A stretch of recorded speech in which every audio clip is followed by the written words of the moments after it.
By the time 25-year-old Freddie Gray reached Baltimore's Western District police officers on April 12th, he was not able to move. And now the campaign his death has sparked is focusing on the same police office to voice outrage against excessive force.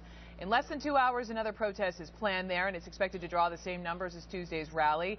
My next guests plan to be there. They are Tamika Mallory with March to Justice and Carmen Perez with Justice League. They just reached the Baltimore area 2 days ago. They've been walking from New York to D.C., where they joined me here on Capitol Hill just to push for criminal justice reform and diverted actually to Baltimore because of what happened there. So, ladies, welcome to both of you.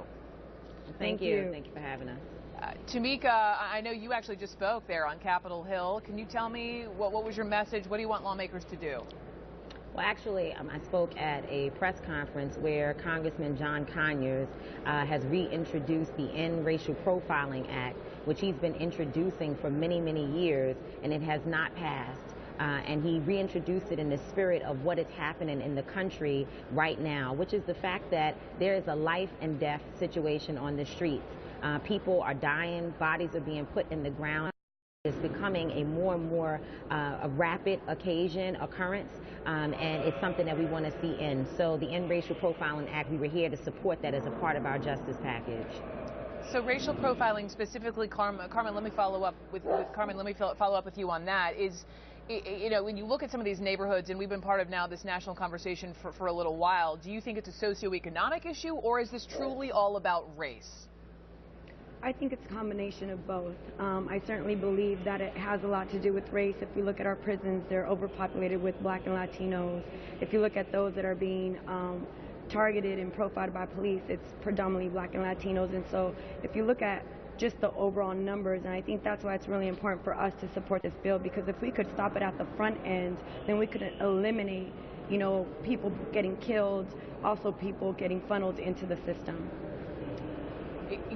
Both you ladies are very familiar with the number of cases we've been covering here at a national level, and a lot of these have come to light because of video, right? And some of the cases exactly. You see the video, like you see in North Charleston in South Carolina, where you see those shots, you see, you know, and we now know that officer was charged with murder.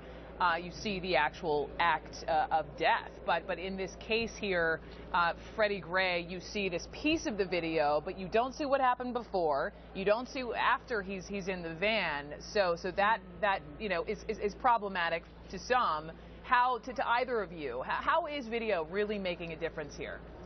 Well, I think video clearly is important, but in the Freddie Gray matter, it doesn't really matter whether you have a video or not. The facts are what they are. You look at the injuries as to what happened to him, how he was before the incident, and what happened after, and there is nowhere in the law that we know of that says that you can beat a man to death that's in custody. So I think looking at the facts, just to be clear, just to the facts, we don't know if he was beaten to death. That is an accusation. Well, we believe that he was. And just so that we could give you an insight as to our travels, we've been marching since April 13th, and 3 people have already been killed due to police brutality. That's right. On the side of police, because we're trying to tell the full picture as best as we can, and I've actually talked to this young man, this officer, Anwar Sanders. He's out of Albuquerque, New Mexico, and he has said to me, in the wake of really what happened in Ferguson, he and other officers have begun hesitating in responding on the streets because, you know, hesitating in using force lawfully because of what's happening nationwide. I mean, is that what you want? Is that a good thing? Because officers are worried that it's not. Well, it's not a good thing. The reality is that the system has put these officers in jeopardy just as it has the communities that they are supposed to be serving.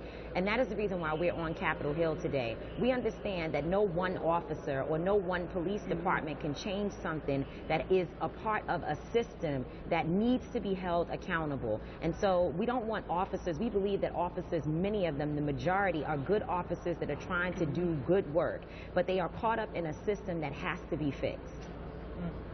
Tamika Mallory and